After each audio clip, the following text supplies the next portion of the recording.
Olá, uma boa noite a todos, na paz e na graça do Senhor Jesus Cristo. Espero e desejo que tudo esteja bem com cada um daqueles que me acompanha, com cada um daqueles que me ouve a falar.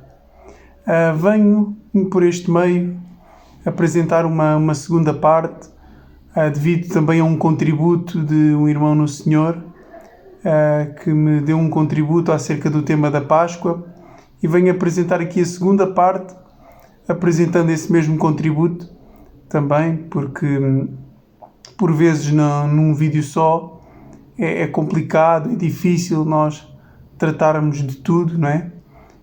E irei passar a falar sobre esse contributo da Páscoa, não é? E tem aqui várias questões que nós iremos tratar. Tem várias questões que nós vamos tratar sobre a Páscoa, que é: a Páscoa pode ser celebrada hoje em dia entre os cristãos? A Páscoa do Antigo Testamento não é um mandamento para ser celebrado entre os cristãos hoje em dia. A Páscoa do Antigo Testamento consistia em eles matarem um cordeiro, assarem um cordeiro e comerem um cordeiro.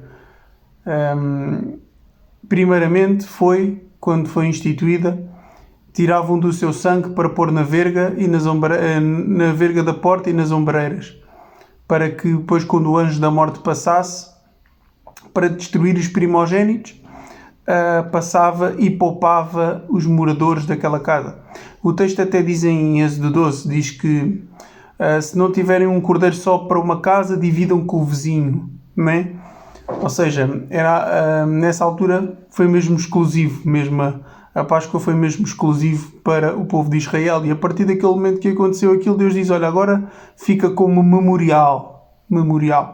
E nós podemos ver que é sombra do que haveria de vir em Cristo Jesus, que a Bíblia diz, quando João viu Jesus: eis o Cordeiro de Deus que tira o pecado do mundo.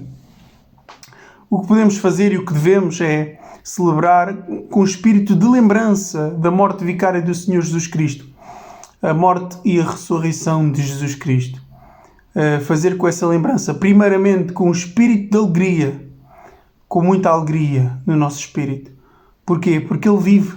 A morte não mais domínio tem sobre Ele. Porque Ele vive. Ele deu a sua vida por nós.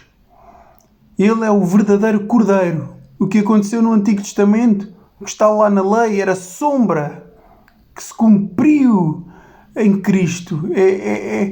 Cristo é a centralidade de toda a história, de toda a palavra de Deus. Se cumpre em Cristo Jesus. Podemos celebrar nesse sentido, né? No espírito de ser uma lembrança da morte e da ressurreição de Cristo, no qual o louvamos, o adoramos, o exaltamos. Glória a Deus.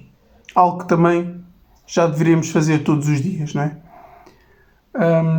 Qual é a representação para a nossa fé nos dias de hoje? Nós vemos que hoje em dia no mundo, né? Hoje em dia no mundo secular, as pessoas pensam que é por se juntarem em família, fazem um bom jantar em família. Depois também tem ovos da Páscoa, coelhos, até tem coelho da Páscoa, mas isso não é de forma nenhuma aquilo que foi dito ou ordenado por Deus. Não. A Páscoa nos remete para a Santa Ceia, porque Jesus falou desse memorial da Santa Ceia, e Ele disse aos seus discípulos que vocês, ao tomar a ceia, vocês vão lembrar a minha morte até que eu volte. E até Ele fala lá no Evangelho e diz: não tomarei mais do fruto da vide até que o tome de novo convosco no reino do meu Pai. Portanto, a Santa Ceia, que é realizada entre o corpo de Cristo, entre os membros do corpo de Cristo, não é? Em que eles lembram a morte do Senhor Jesus Cristo. Lembram a morte do Senhor Jesus Cristo até que Ele venha. Em que se comunga com os símbolos, com o pão, com o vinho. É o memorial onde lembramos a morte do Senhor Jesus Cristo. Logo, implicações para a Igreja hoje em dia da Páscoa que eles celebravam do Antigo Testamento? Nenhuma. Não tem implicação, para a igreja hoje em dia. Porquê? Porque é uma festa judaica. Era uma festa judaica. Como já disse, devemos sim a ter uma postura de alegria, de louvor e celebrar também, estarmos com os irmãos e celebrar também a ceia do Senhor, no qual também Ele instituiu para fazermos dessa forma, estarmos em comunhão, celebrarmos a Cristo juntos, porque é essa a vontade de Deus, por a igreja, comungar juntos, estarmos juntos, acompanhar uns aos outros, porque é no meio do seu povo que a multiforme graça de Deus se manifesta, também com dons, também trazendo palavra de exortação, palavra de revelação. Se nós formos fazer uma pesquisa pela palavra Páscoa no Novo Testamento, nós podemos somente aqui ver um texto que se encontra em 1 de Coríntios. Se puderem fazer o favor, vou só aqui abrir o texto. 1 de Coríntios 5, 7 e 8.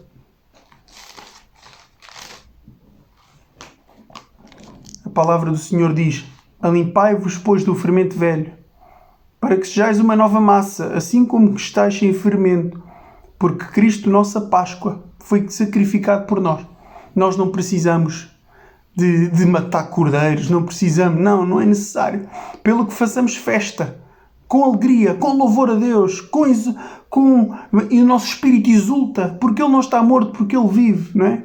Pelo que façamos festa, não com o fermento velho, nem com o fermento da maldade e da malícia, mas com os asmos da sinceridade e a verdade.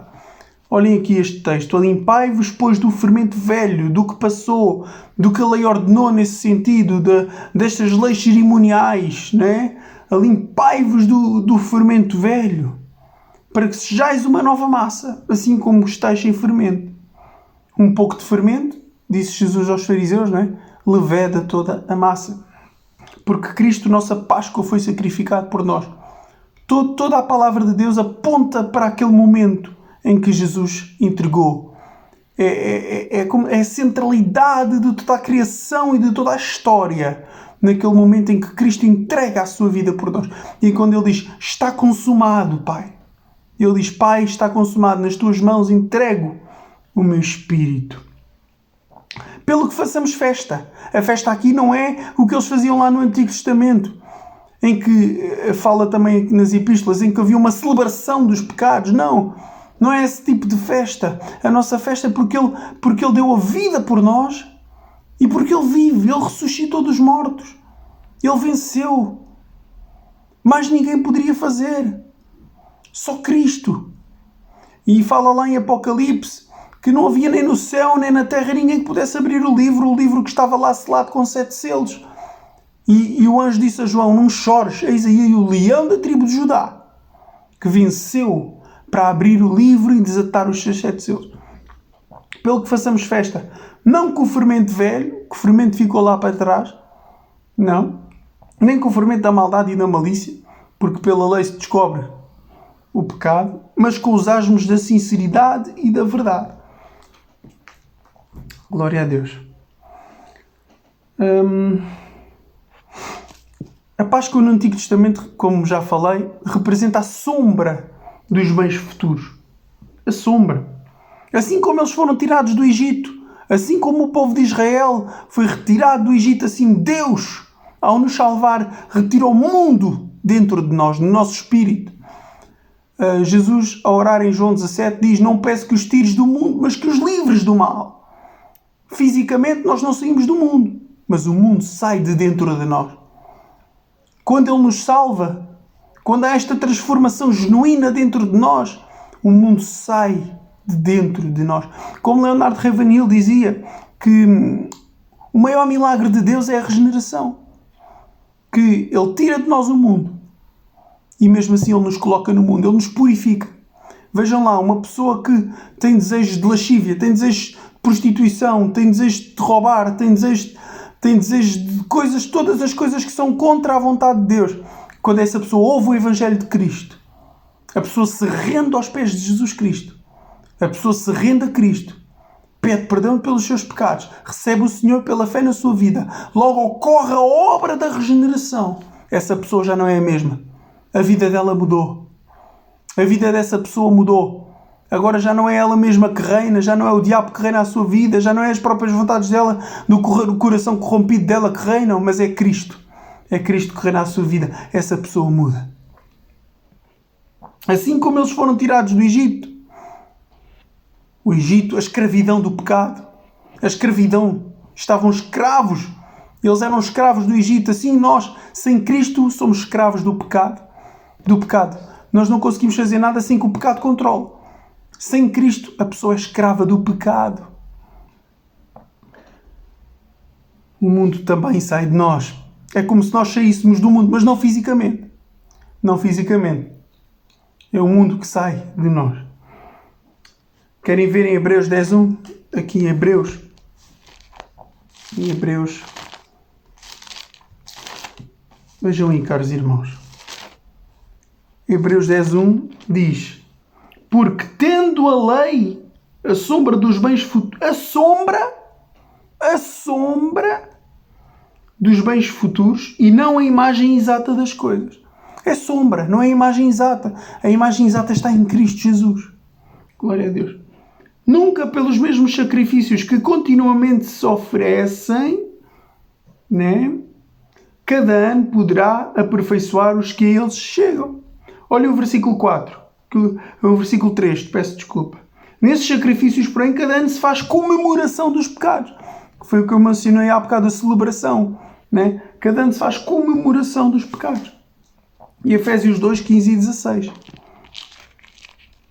Efésios 2, 15 e 16. Que diz: na sua carne desfez a inimizade. Isto é, a lei dos mandamentos, que consistia em ordenanças para criar em si mesmo dos dois um novo homem, fazendo a paz. E pela cruz reconciliar ambos com Deus, em um corpo, matando com ela as inimizades. E, vindo ele, evangelizou a paz a vós que estáveis longe e aos que estavam perto. Glória a Deus. Agora, para terminar, não devemos nós observar o Antigo Testamento? Claro que sim. A Bíblia, a maioria dos livros da Bíblia são do Antigo Testamento. Em Romanos diz que tudo o que antes foi escrito para o nosso ensino, para que pela paciência e consolação das Escrituras tenhais esperança. Devemos ler o Novo Testamento, devemos estudar o Novo Testamento. Devemos ter ferramentas para conseguir interpretar os textos do Antigo Testamento e tirar as lições de lá para nós podermos aplicar.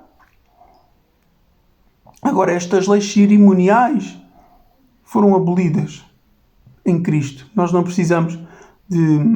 Não é algo que seja indispensável, ou um mandamento, porque também não vemos em Atos 15, na reunião dos irmãos, eles não mencionaram essa necessidade, né? Agora é necessário circuncidar, ou é necessário, vamos matar um cordeiro para fazer a Páscoa. Não é algo necessário. Agora, vamos parar de observar o Antigo Testamento? Não, porque nós só vamos ter um bom entendimento do Novo quando nós entendermos bem o Antigo. E há muitas coisas do Antigo que também aplicamos. Quando ele diz não matarás, né? É a lei do amor, que a Bíblia diz. Em Mateus 22 está lá que a lei se resume em 2 mandamentos. Amarás a Deus sobre todas as coisas e amarás o teu próximo como a ti mesmo. Destes 2 mandamentos dependem toda a lei e os profetas. E quem é que dá essa capacidade de amar a Deus sobre todas as coisas e ao próximo como a nós mesmos? É o Espírito Santo. O Espírito Santo dá-nos essa capacidade. Não é uma capacidade humana. Não é uma capacidade humana. E aí, quando há esse amor, a pessoa foge do pecado. A pessoa não vai fazer algo que desagrade a Deus. Que Deus ricamente abençoe. Que Deus ricamente abençoe e um forte abraço.